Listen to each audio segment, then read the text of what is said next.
Pero mahal mo pa talaga si Elaine? Oo, mahal ko siya. Bakit ba? Wala, ah.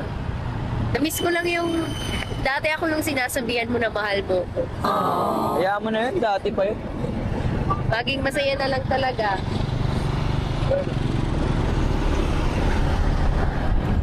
Hoy, ano ba? Sa hindi sana tayo pupunta. Ha? Sabi mo scroll, di ba? Pero ayaw mo naman pag-usapan yung nakaraan natin. Eh, anong pag-uusapan nating dalawa? Hindi, sige, pag-usapan natin. Oh. Yes! Wala naman na, napag-usapan naman na natin lahat.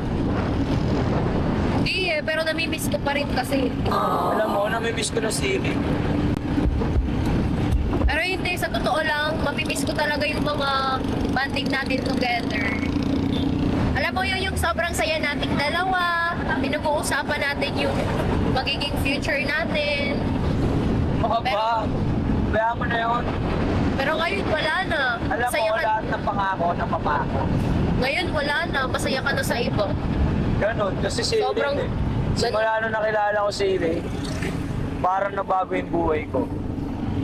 Eh bakit? Ano ba naging dulot ko sa'yo nung dating tayo pa? Naging masaya naman ako sa'yo, kaso nga lang, parang nakukulangan ako. Kaya siguro, Sa bagay, di ba nagkulang lang rin naman ako sa'yo kasi nga inuna ko yung pag-aaral. Pero aminado ko, nagkamali rin talaga ako. Kaya ngayon, anong gagawin? siguro ngayon, mag-tropa na lang tayo. Yan. Pero at least napag-usapan natin yung nakaraan. Ganon. Ganon. Tutok mo pa. Tayo mo kaya. Sobrang nakakangalay kasi. Baka na magawa. Okay lang, sige lang go.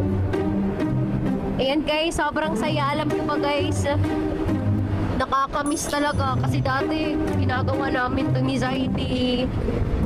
Sobrang saya namin sa isa't isa. Nagkakwentuhan kami kung ano yung magiging future namin together. Paano kami magtutulungan, maabot yung mga pangarap namin. Pero ngayon, eto, kwento na lang. Pero okay lang yun, no? Mag-ano na lang, tropa na lang tayo. Tropa na lang kaming dalawa. Kasi ano eh, may mahal ka ng iba, may mahal ka ng iba. Hindi pa naman po. Ay, hindi pa ba Oh, mahal? hindi. Siyempre, papunta na rin doon. Hindi. Advance ba?